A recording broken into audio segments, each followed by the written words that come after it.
All right, everybody, good afternoon. I'm Henry Louis Gates Jr., and it is my honor to welcome you to the afternoon session of this landmark conference, Slave Voyages, New Research, and Uncharted Waters. This conference brings together generations of scholars who've dedicated their lives to unearthing centuries of data to help all of us understand in detail and with nuance the contours of the slave trade, a quantifiably brutal trade in human beings that spanned oceans and continents while devastating tens of millions of lives. For the next hour, it is my pleasure to be engaged in conversation with Professor David Eltis, who in many ways was the planter of the original seed that flowered into what we are all here for today. David, as you just heard, is quite modest, annoyingly so sometime. He will tell you that the Transatlantic Slave Trade Database, and now SlaveVoyages.org, grew out of a chance meeting with Stephen Berendt in the British Public Record Office in 1990, and from David Richardson's simultaneous work on the Liverpool and Bristol shipping business. And it's true. This conference represents the collaborative spirit that David champions. All of you here this weekend, giving papers and observing, are responsible for the continuation and the expansion of the work that David and his co-conspirators initiated nearly 4 decades ago. I'm also pleased to tell you today that the Slave Voyages site, with all of its databases, will live in perpetuity here at Harvard University.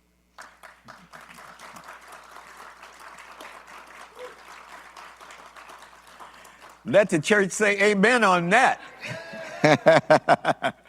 That the odyssey David helped set us on has led to this place is both astonishing to me, profoundly meaningful, and deeply gratifying. It feels as if Slave Voyages is coming home, at least to me. After David's fateful meetings in the archives in 1990, we held a convening in 1992 at what was then the W.E.B. Du Bois Institute for Afro-American Research, now, of course, the Hutchins Center, that resulted in a 1993 grant from the NEH with supplementary support from the Mellon Foundation to collect and build a single database for the slave trade as a whole. 13 years later, the construction of SlaveVoyages.org, the present open access website, was made possible by another major NEH grant launched from David's home institution of Emory University and with supplementary funding from the Du Bois Institute. The Hutchins Center joined the Slave Voyages Consortium without hesitation in 2021, and we sponsored the first Slave Voyages Consortium postdoc, Jorge Delgadillo, who will participate in a roundtable tomorrow in academic year 2022-2023. Give it up for Jorge, please.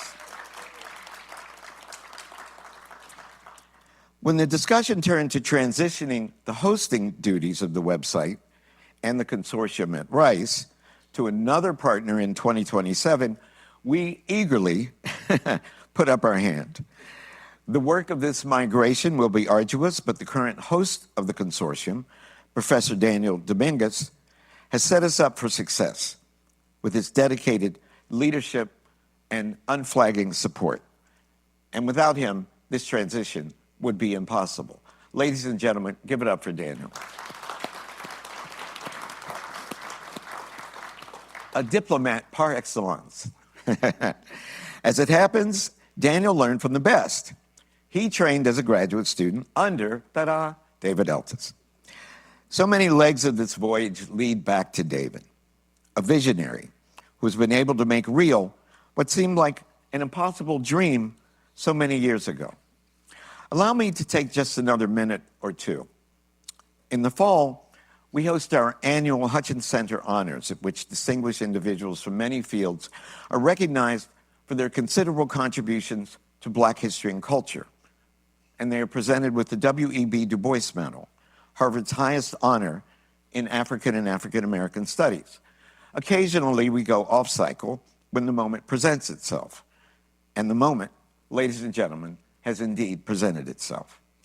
With so many of his students gathered here, along with the rest of us, whose work has been profoundly transformed by the Transatlantic Slave Trade Database and SlaveVoyages.org, it is my privilege, it is my honor to present David Eltis with the W.E.B. Du Bois Medal in recognition of his unyielding vision that has brought to life a resource that has transformed our understanding of one of the most cataclysmic and consequential economic, social, and cultural forces unleashed in the history of humanity.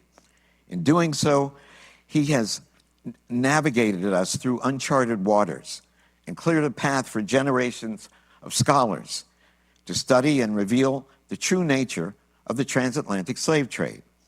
He was the linchpin, the visionary, the master builder of what all of us who thirst for knowledge will benefit from for many years to come. And it is especially fitting that David received the Du Bois Medal here at Harvard because, as we all know, in 1895, William Edward Burghardt Du Bois became the very first black PhD here at Harvard with a degree in history, which he completed by writing a dissertation on, of all topics, the suppression of the African slave trade. David, you have devoted your life's work to crafting the key that would unlock the secrets of the slave trade. And for this and so much more, we thank you, we congratulate you. Ladies and gentlemen, please give it up for Dr. David Eltis.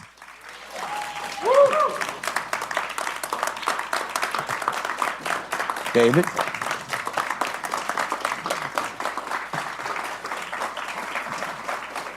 Put that on. Congratulations. Incredible.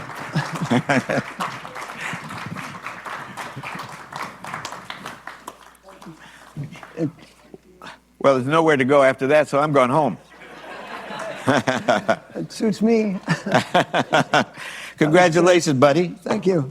I thought you'd do one of your modest things and say, oh, I'm not going to take it. Or something. Did you see that? He just said, yeah, I'll take it. Didn't give me a chance. Good.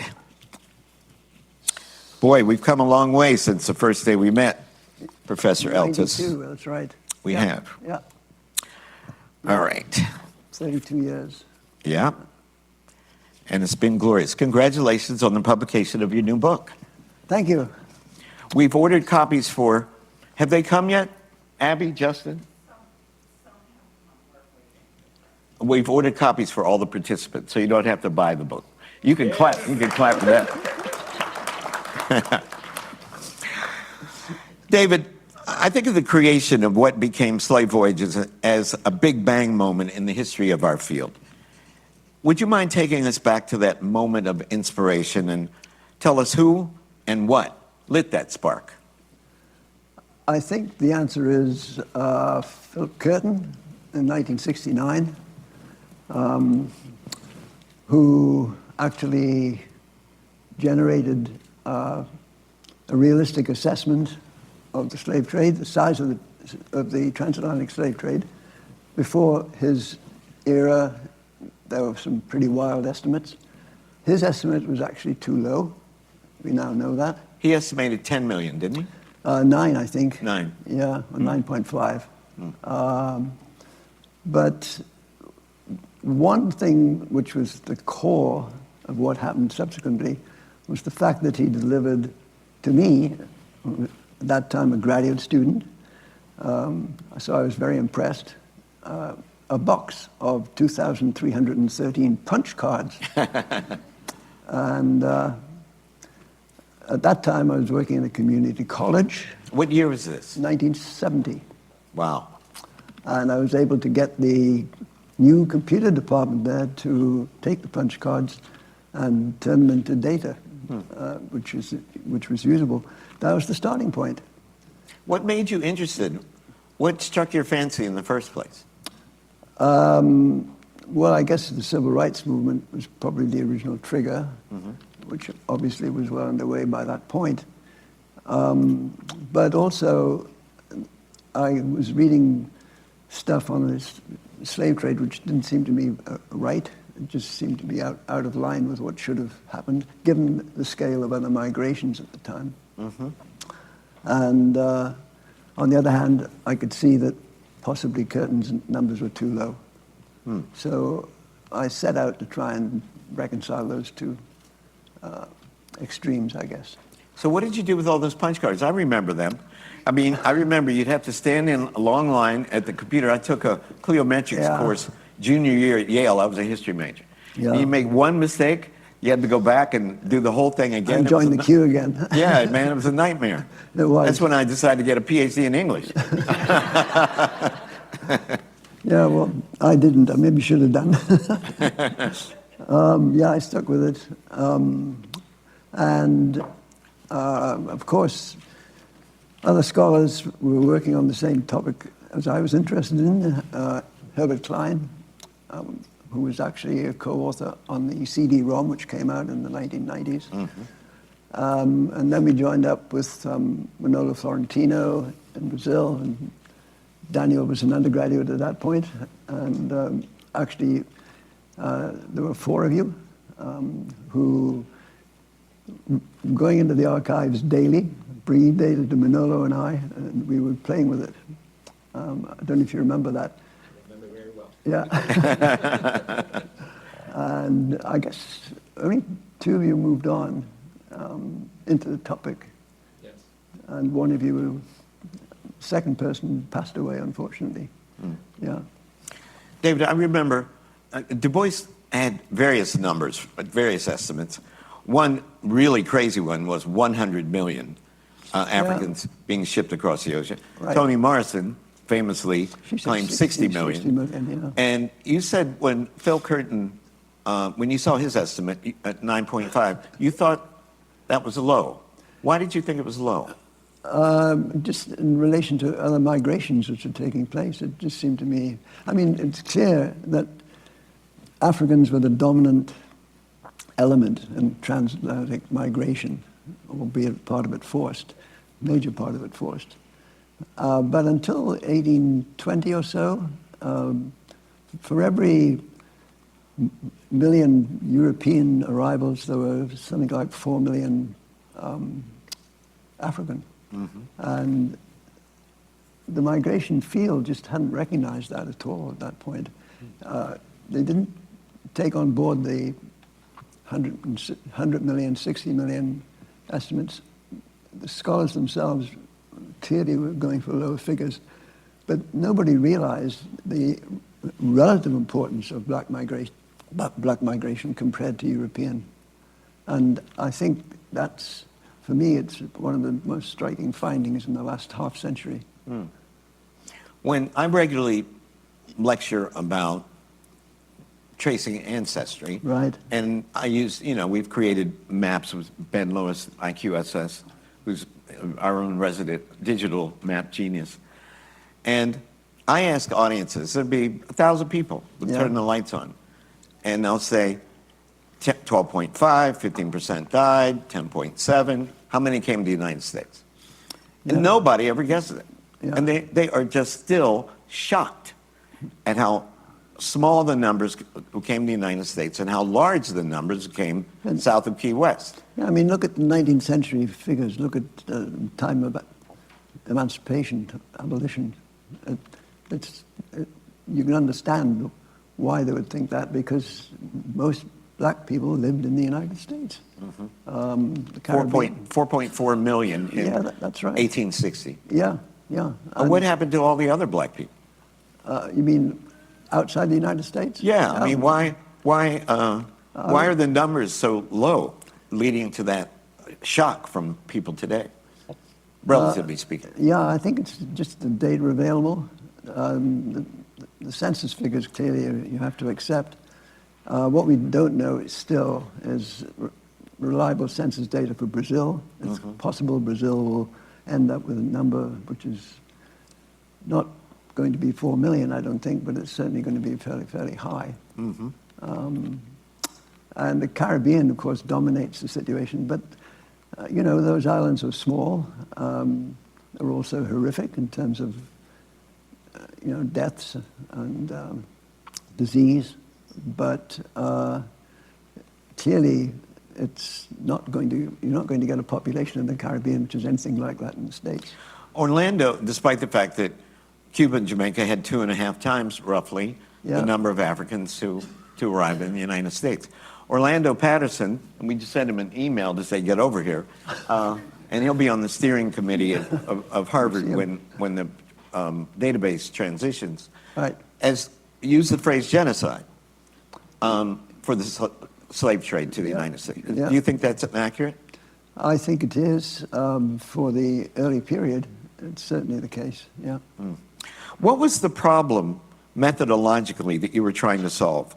The problem that was making it difficult for scholars to capture realistic numbers about the slave trade? It comes down to sources. European history dominated everything, certainly when I was an undergraduate. There hadn't been systematic interventions in the archives at all by the 1960s. So I think it just comes down to that. It's when you get access to all these different archives around the world that the big picture comes out. But how did that happen? I mean, today data is king. And I'd love for you to tell the story about how you went about tracking down this historical data from these various archives, like a young historical Sherlock Holmes. It wasn't me.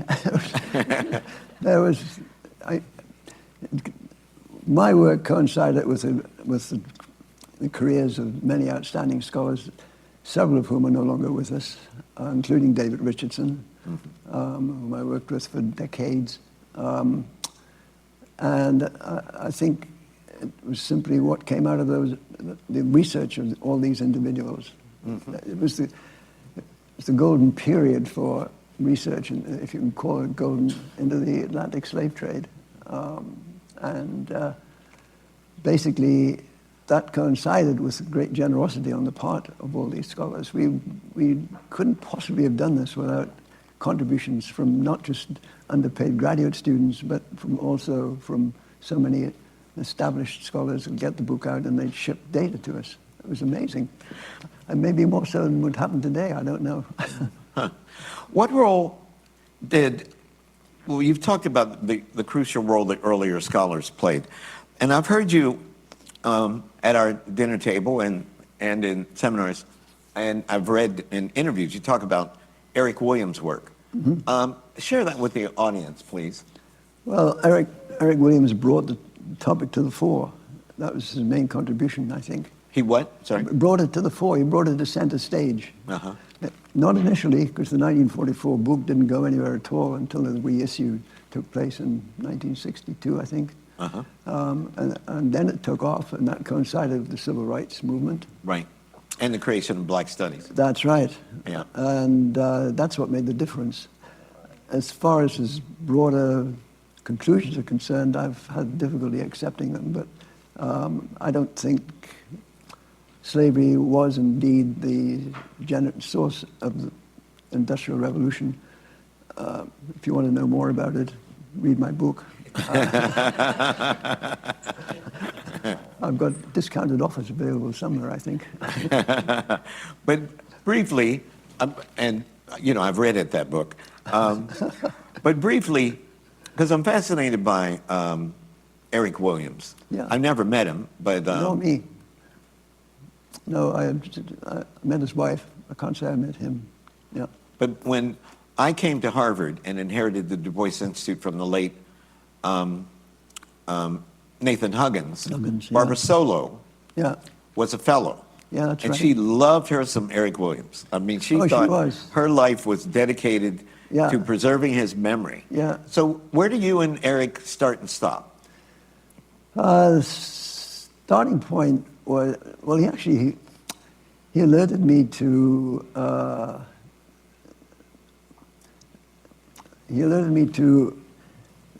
an article that he wrote actually after Capitalism and Slavery on the British control of inter-island slave traffic. And he argued that, in fact, this was a major source of slaves. And at that time, I was working on the British Parliamentary Papers, and I found all sorts of information which suggested that actually there weren't that many. And that was the... So even though I disagreed with his work led me to the topic. And from that point, I stepped into the bigger picture, which was the connection between slavery and industrialization. Well, what was the connection between slavery and industry? It's hard for naive people not to presume that there was a connection. The creation of all this wealth and it coinciding with the Industrial Revolution and the Enlightenment. Walk us through that. Well, that's also in my book. Now, I bought a copy, David, for everybody in the book. I mean, in the room. So I'll keep the answers short. No, don't do that. They're not going to read this book. Well, we want you to teach us, and I'm interested. I'm going to give you the bigger picture. Okay. We've got clearly a big emphasis in the literature on the North Atlantic, and that means the French and the British and the Caribbean.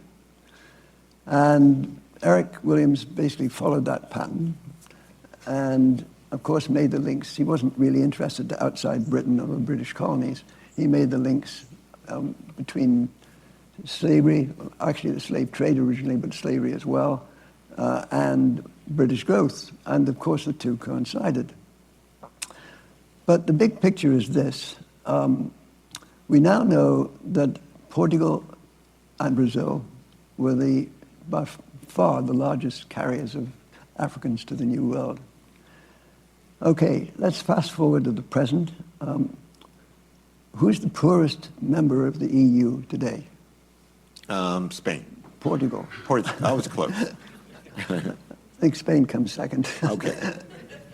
So my question is, if there's this strong connection between industrialization in Britain and the slave trade... What happened to the wealth? Exactly. And for me, the answer is you've got to look elsewhere for the causes of industrialization. Well, trying to be a good student here, what did happen to the wealth, Professor? Well, it certainly accumulated in Britain, no question about that, and in France, no question about that. But there was a lot of other things going on at the time, and the economies, even the Atlantic economy, was very, very complex.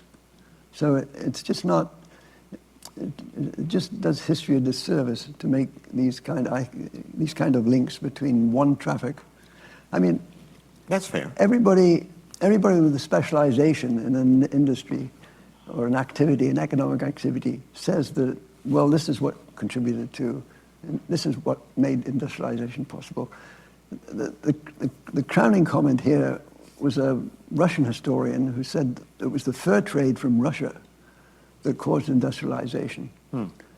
When you look at the scale, the size, it doesn't make any sense. And basically, I just think, I mean, Eric Williams was carried away by the fact that the British at the time were dominant industrial power. That's no longer the case. And clearly there was funds going from the slave trade into industry. But clearly, if you look at the Iberian cases, it wasn't enough. But David, where did the wealth that should have accrued in Iberia go? I mean, do people just spend it, piss it away? Well, they had a reasonably high standard of living. It could have contributed to that.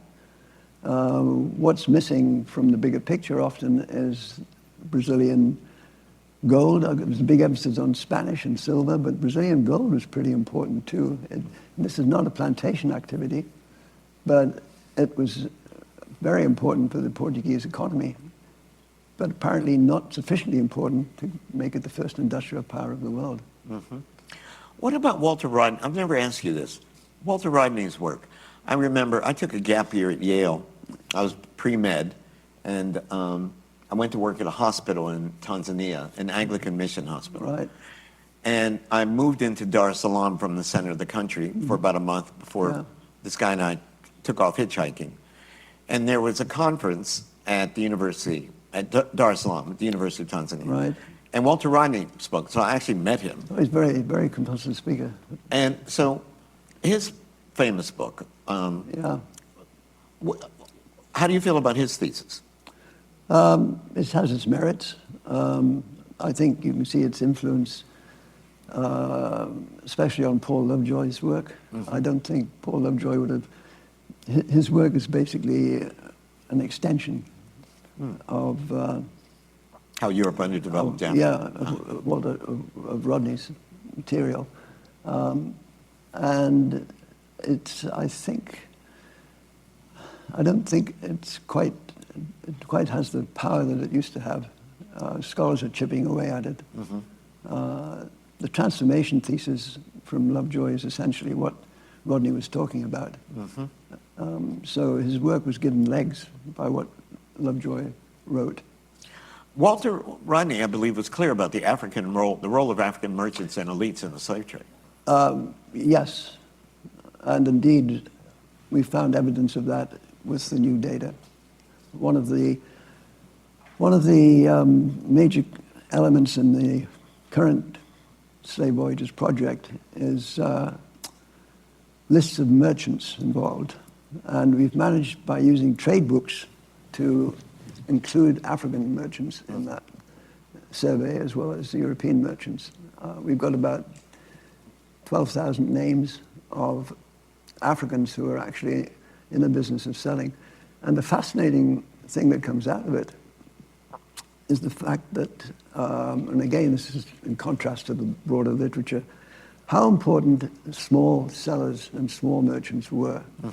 And it's not just in Europe, but it's also true in Africa. So not just the king of Dahomey. Not at all. My argument is that what the rulers provided was a safe environment for trade. And of course they got payment for that. Of course. And of course they got wealthy, but they weren't doing the actual selling. You did have king's agents bringing people in for the ships, but the majority don't seem to fit that pattern, at least in the areas that we've been able to cover. Most of this stuff is based on Angola, actually. The pattern in West Africa may be slightly different, and Rodney was chiefly interested in that part of it. You made me read The Diary of an African Slave Trader.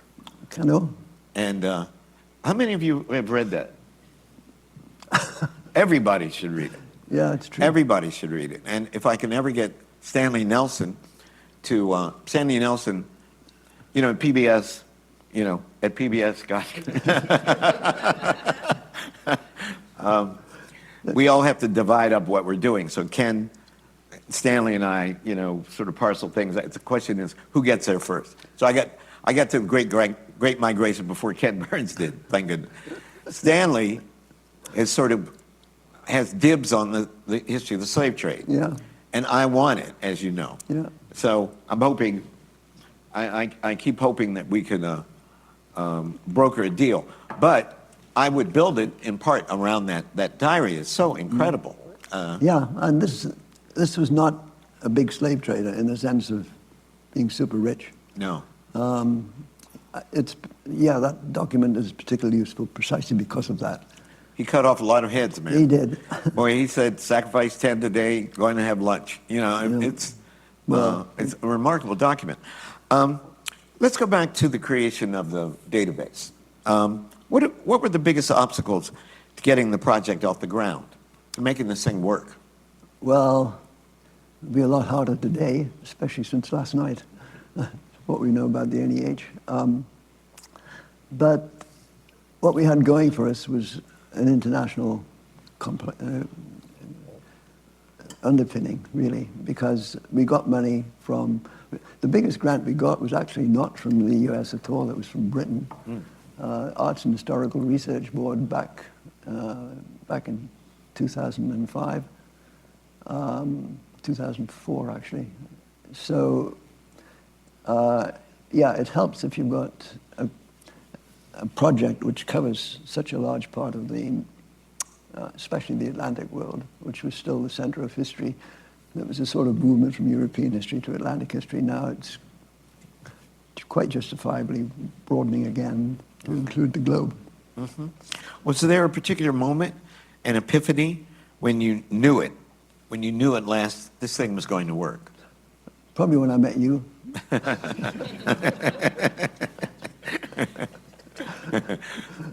Before that, the previous epiphany. Well, I mean, the groundwork was built here, actually, at the Du Bois, and it was, I did what, I can't remember, it was 1 term or 1 year here. Ford, I think it was the Ford professorship in the 1990s. Yeah. And Steve Berendt, who obviously I'd been working with before, had a similar position at Bernard Bailyn's outfit down the street. Yep. And Balin was becoming interested in Atlantic history. at long last, yeah. Yeah, right. I mean, he could see which way the wind was blowing. He could, yeah. Yeah, yeah. Yeah, he listed, before he died, he was asked what were the 5 most influential books in Atlantic history. And he listed one of them as the Atlas of the Slave Trade. Oh, he should have. We should have. Yeah, he should have. No, if there were a Pulitzer Prize for databases, he would have gotten it. Don't you think? No. Yeah. I mean, you got to give it up for that. The database has improved the work of so many scholars, including me, since its inception. Can you give us a few examples of works of history, books or films or museum exhibitions that relied on the site and how it made a difference? I think the biggest impact has been on from the estimates section, which is probably out of date. It dates from 2010. But the figures that we came up with and the direction of the traffic, which were established there, have basically held firm. I mean, you see quotations that they don't even bother referencing slave voyages anymore. They simply use the figures. Even the New York Times. Yeah. I actually was responsible for that. Oh, yeah? Yeah. When Dean Beckett was the editor, the Times, you remember, used to publish, depending on who the journalist was, they would have different estimates. And Dean's a black guy from New Orleans. I know him, and I called him, and I said, look, there is this database. I mean, we actually know. Yeah. So you have to send a memo establishing 12.5, and he did. Yeah. And that's where and it's because of you. Yeah. Well, me and Paul Lachance, yeah. Yeah. Yeah, yeah. Yeah, no, it's the project attracted scholars, not just graduate students, but people who were increasingly working on black history, obviously, and the slave trade. And it was their generosity which enabled what we've got today. Because I would say at least half the data in that, and really what made the estimates possible, came from other people. We were just the collaborators, effectively.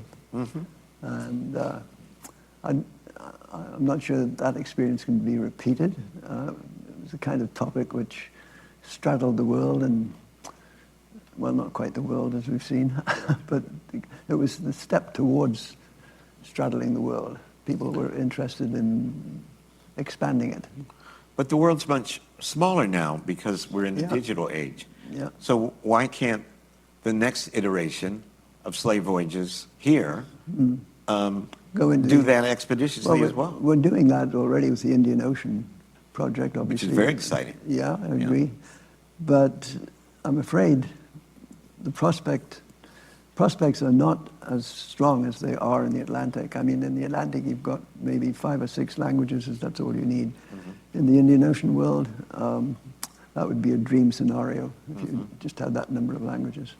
It's, I'm not sure the experience can be repeated in other parts of the world, given especially the maritime slave trade, where you have so many different cultures involved.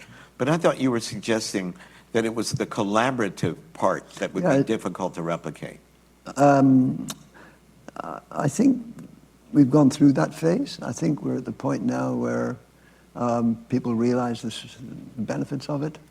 And you do get the occasional scholar who keeps stuff close to his or herself, but that's not typically the pattern now. It's a different environment. And to some degree, the success of Slave Voyages has demonstrated that. What can be achieved if you open everything up. All you need is a few $100,000. Increasingly difficult since last night. Yeah, but I think that part's going to be taken care of. So I wouldn't worry I'm about very happy to hear it. it. So what advice would you give for the proprietors of the next iteration? I don't think I have to give any advice to these guys. They quite see the benefits. And yeah, the important thing is to attend lots of conferences. What was your vision for the use of the database? What did you want it to be?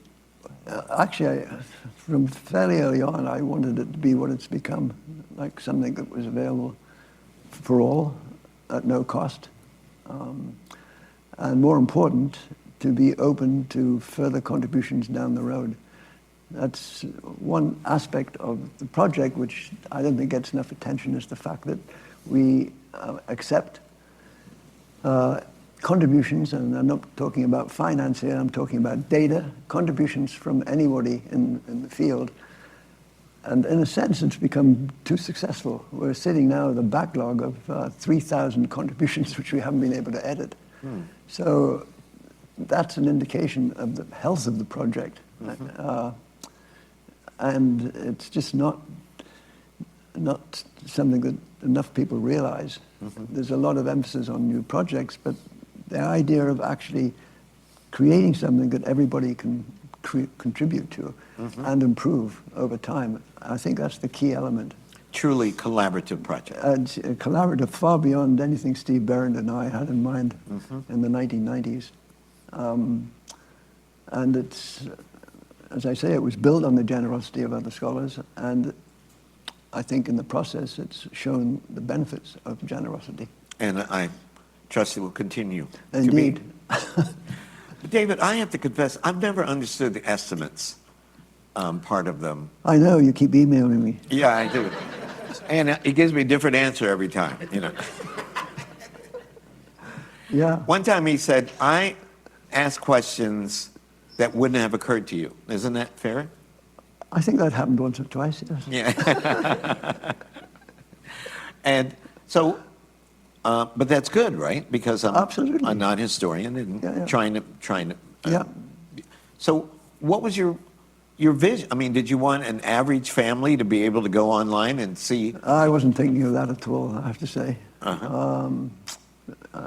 It's turned out into, I mean, an average family going into the estimates, and I don't know. It would need a bit of guidance, but it'd be well worth doing. I don't know how to make them simpler, if that's the question. There's a payoff for, and I apply this to you particularly, there's a payoff from going on and doing hard work Right. and finding out how to do it. It's not that complicated. But of course, behind that, there's a huge amount of technical work, and we've been very fortunate with technical expertise, especially since 2015, when the scope of the project has broadened enormously. Its very lifeblood is really technical, the technical side behind it. Well, why should we trust the estimates? Because they're based on data, and the data is there. We don't put a slave ship voyage into place, whether it's transatlantic or inter-American, without evidence. I mean, we don't actually go into the archives and track exactly what people have done, but nor do scholars in any other field, dependent on others' work.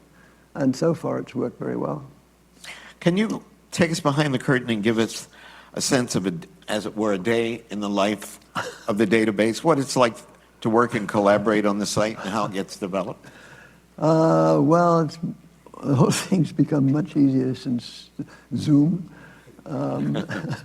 We have weekly meetings, and that keeps everyone focused. It also helps us deal with a wide range of questions from individuals who are using the database, and many of whom may not be very expert at doing that. But I'm very impressed with the replies that come out from the operational committee. No matter how stupid the question, it gets a sensible response. And I'm sure most people go away from it with considerably more knowledge than they came to it. Oh, without doubt. Yeah, and that's not up to me. I mean, there's 7 or 8 people in the committee that I would say answer 95% of all the questions we get. So there's 2 sides to it. One, people saying, what the hell is going on here? And the other side is people contributing what they've found and what they've got. And sometimes those 2 functions overlap. I was able to use it quite effectively in 2 different arenas. One, with Phyllis Wheatley, literary scholars have argued for years about where she was from, whether she was Gambian and Muslim or more likely Sierra Leone, and through the database you can track you know, the root of the Phyllis in 1761, but also with Questlove, with Amir Thompson, who descends from, whose 3rd great grandparents were on the Clotilda. And Africa Town. So, and that was very dramatic well, it was very important for scholars of Phyllis Wheatley and very dramatic for Questlove. Do you envision that kind of usage? Specificity? Yeah, being more... Yeah, I certainly do, yeah. On the Clotilda, there's still the wrong impression that this was the survivor, the last surviving member of the Clotilda voyage, I think died in 1935. But in fact, there's a colossal Anglo-centric tone to the whole scholarship in a way, and that's gradually, unfortunately, lessening. But what's ignored here is the Cubans that arrived after that date, and the what that arrived? The Cubans. Oh, the Cubans. Cuban blacks. Oh, yeah. And none of the work on those on the Wanderer and the Clotilda pay attention to that. I think the last Cuban black person died in 1970 something. I think it was. I guess Jorge will know. But so we have work to do. I mean, in terms of publicizing. That's part of, you know, the linguistic ignorance of Americans, the Anglo-centric bias, et cetera, et cetera.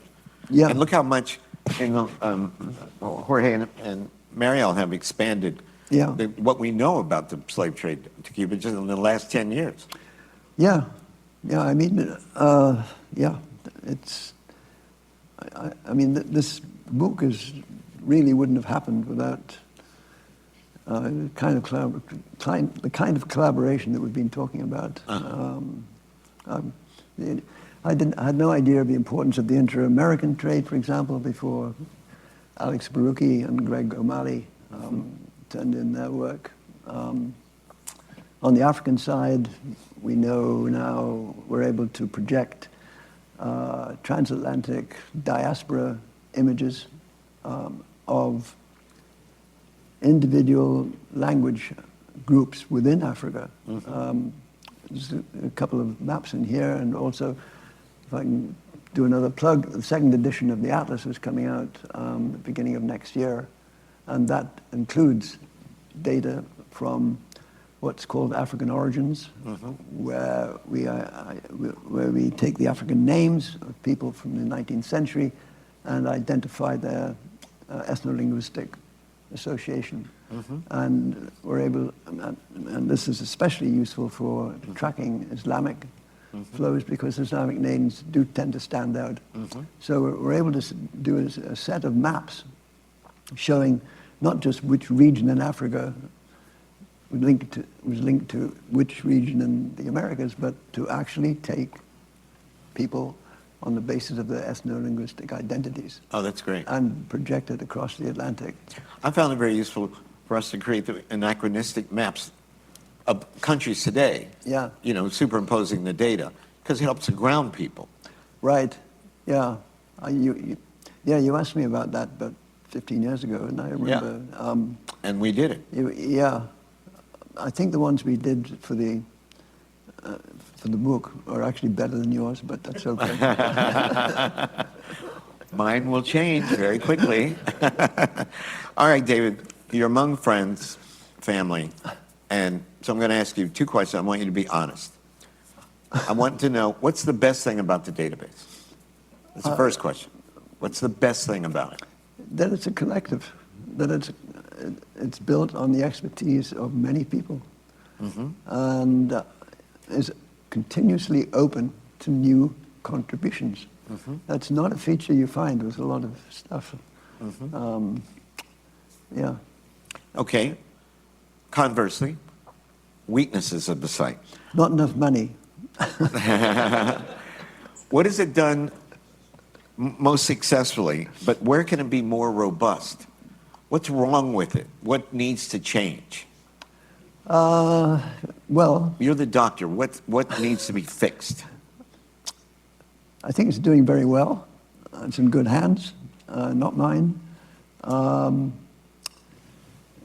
But I guess it would be really useful to close the data gap. There's still a gap there. And What do you mean, the data gap? well, we don't have records of 12.5 million people crossing the Atlantic.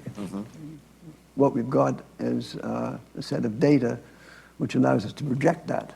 Right. But closing that gap, and it will be gradually closed. It'll never be completely closed, but it'll be gradually closed over the next decades.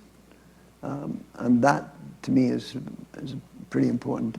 What percentage are we lacking of the 12.5? Yeah, that's asking me. That's beyond my expertise, I think, to be guessing. But yeah, we're already, I think, looking in the 80s, high 80s. Oh, that's yeah, good. Yeah, and it's precisely because the language issue. You just need half a dozen languages instead of 55. Yeah. And also because of so many people contributing. They each have their expertise in a branch of the traffic, and all we do is fold this stuff together. John Thornton estimated, and Linda Haywood, that of the Africans that came to the United States, probably, I don't know if he restricted the United States, but I think so, 50 ethnic groups predominantly. You think that's reasonable? I think it's too low. Too low? Yeah. What do you think a reasonable Oh estimate? God, I'm not an Africanist. Yeah, I just leave it by me saying it was higher than that. How's that? That's fair. But a lot higher, dramatically higher? The reason I asked is... I would think it is actually dramatically high. Well, it depends what he means by majority, I guess. I'll have to ask him. Well, it's come up because African Americans are, I'm Ethiopian, I'm from the Sudan, Yeah. I'm from Kenya, and no, you're not. No, you're not. No, right. So how do we begin to map a census of where it is likely that the majority of the 388,000 came from? That's what John and Linda were concerned with. Yeah. Well, the big problem here is the 16th and 17th centuries, I guess. A good chunk of the 18th century, too. I'm not sure we'll ever have adequate data for that earlier period. 16th century is still a bit of no man's land. Although even that's improving. Dave Wheat is hard at work. So, yeah, what was the question? How many ethnic groups? Right. I'm coming back to it, trying to get you to... Yeah, no, well, you ain't going to be successful. All right. But the point is that if there are 1,500 languages in Africa, or whatever there are, it's a tiny group that actually Yeah, I mean, got on the slave ships and came to the to the New World. 375 different languages in Nigeria alone. Right. Yeah. Yeah, I shouldn't think there are many ethno-linguistic groups in Nigeria which did not contribute. Mm-hmm. But of course, you're looking at, in some cases, single digits. So that's essentially a guess. Yeah. Have you thought much about an area where I live, which is the overlap between growing sophistication in DNA analysis and its relationship to data in the slave voyages? Yeah, I think the diasporic maps that we've created for major ethno-linguistic groups is a step in the right direction. Mm-hmm. And I guess Yale was sufficiently impressed that they were going to do a second edition of the atlas. Well, to they should. incorporate them, yeah. But on my ancestry, I am the most DNA-tested black man in the history of the world. There's no question about that. But and it's all in the public domain too. My father and I actually were the first father and son anywhere to be fully sequenced. Yeah. In 2009, which cost retail price of $300,000. You're kidding. And we got a bargain. PBS got a bargain for $50,000, and that is a big difference than spitting in the test tube and getting a result in 6 weeks. But Ancestry, DNA, Ancestry.com, which, full disclosure, our lead sponsor, now has developed mutations, tribal, quote unquote, ethnic specific mutations, sufficient enough so that I'm 49% European, 49% Sub-Saharan African. And of my Sub-Saharan African, 30% is Igbo. Right. And that is a real scientifically verifiable conclusion. Yeah, the Igbo-Yoruba distinction is fascinating because Yoruba have a much larger presence in the New World. Mm-hmm. South of Key West. Yes. And yet, I sometimes made the connection, and I did this at Johns Hopkins some years ago, and it was the wrong thing to do, by drawing a parallel between Germans and Igbo and English and Yoruba, because I argued that, sure, the Germans were here in large numbers in the 18th century. A fact that worried Benjamin Franklin. That's right, but the culture somehow didn't stick. The English culture did, for whatever reason, and we have the same phenomenon with the African distinction. Yoruba generally make more successful impacts. Yes, I've written about that and thought about that a lot, and my mentor was Yoruba at Cambridge, Wole Soyinka. All right.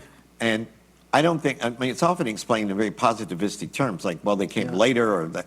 I think people use what they find useful.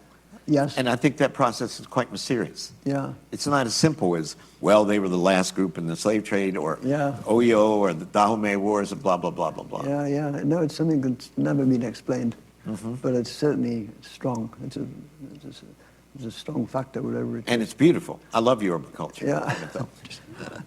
Just a couple more questions. I'd like actually to talk about this at some point. Yeah, we will. Just briefly. We will. I've got just two more things. Okay. And then, see that? 158? Yes. Oh, yeah. I see that. Now, David, we're going to be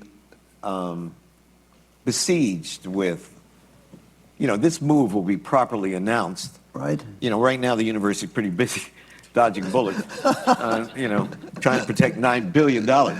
And I think we have a little interest in that. But actually, none of our funding comes from the federal government. I mean, the Hutchins Center. It's all private. So, but I'm really concerned for my great university. We're going to be besieged with requests to join the database.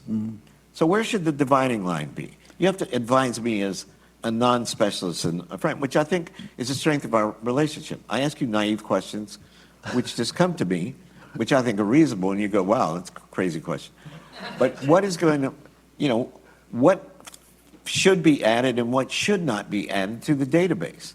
When has it lost its way? And I think that's a crucial question for everybody in this room. Well, And I'm going to need guidance as long as I'm director of the Hutchins Center. AI is looming, obviously. We saw that earlier this morning. And we don't quite know what the final implications of that are.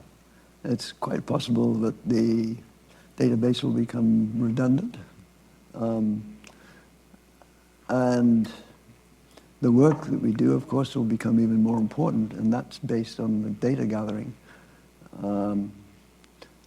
Digitization of documents has not scraped the surface yet of what's available out there. Right. And I don't think it's going to happen in the near future. But I just think the function of the project will shift gradually over time away from analysis and towards discovering and protecting new data. How are we to respond to people who say data is white? Data is racist. Data is anonymous. Data does not, protect the subjectivity or preserve the subjectivity of the victims of the trade. And I am a data man, as you know. Yeah, of course. But how do you respond to that? And some well-meaning people feel that way. Yeah. And they're very bitter about it. Right. If we were dependent on black sources in the slave trade, I don't think we would have a database at all. We would not. Yeah. No question. So you have to accept what reality is. Mm-hmm. It's not possible to get by without. It's not a very adequate question, adequate answer. No, but it's a good answer. Yeah. But in general, are there kind of broad guidelines that you would advise your successors to consider and apply when people approach Slave Voyages and say, oh, I've been doing this and I want to add this to the database, or I want to add these data to the database? I would say probably 20% of the queries we get are related to family history. Uh-huh. Most of them we can't really answer. That may change over time. How would it change?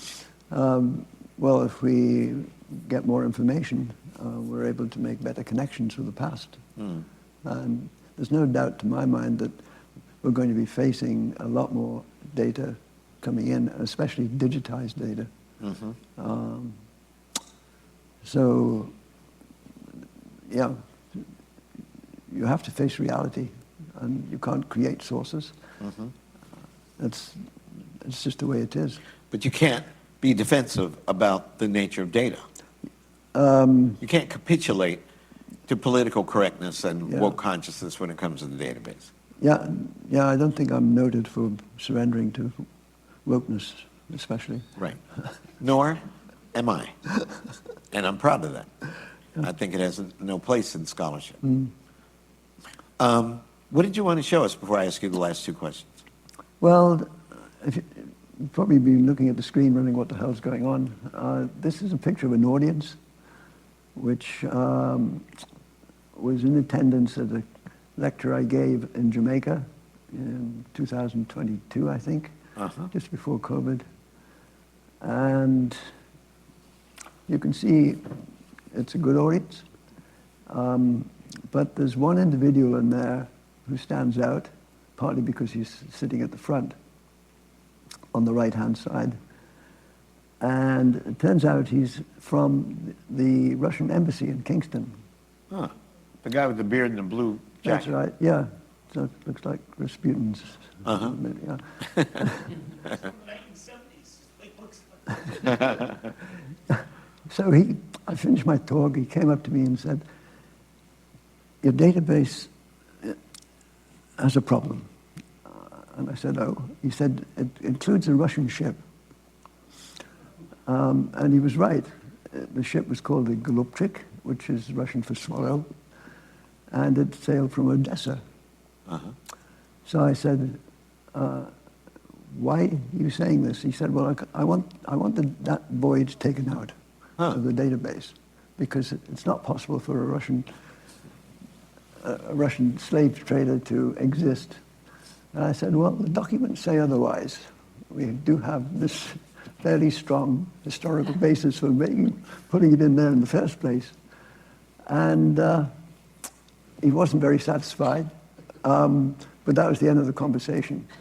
Fast forward 2 years, and this book should have been out 6 months ago, and the reason it wasn't is because there was a cyber attack. Oh. Which really put the brakes on its production. And it's my pet conspiracy theory.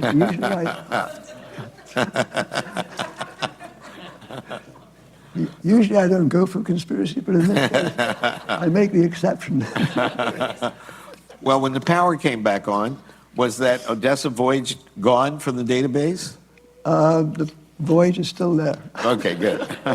Where'd you get that photograph? I mean, who was spying on that guy? Certainly wasn't me.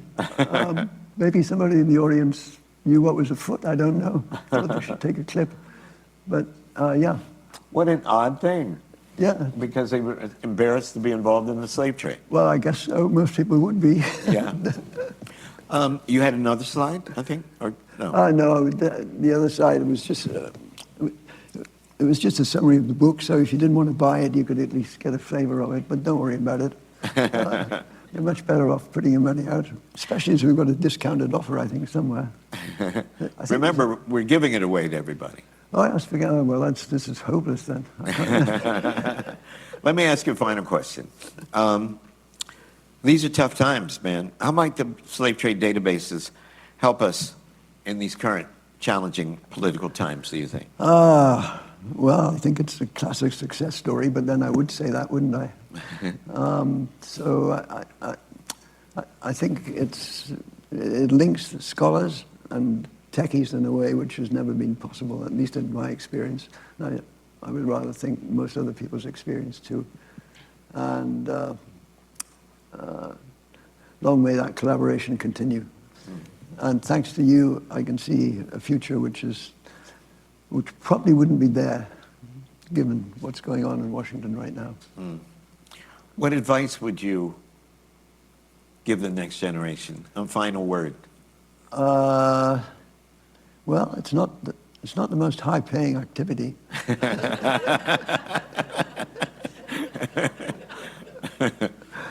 But there's a certain satisfaction to it, which is very tangible. I mean, you can see, and it seems to survive. So find something like that, and you're going to be fine. The money doesn't matter. And you were the guru who put it together. Ladies and gentlemen, give it up for David Eltis. Thank you. Thank you. Thank you, buddy.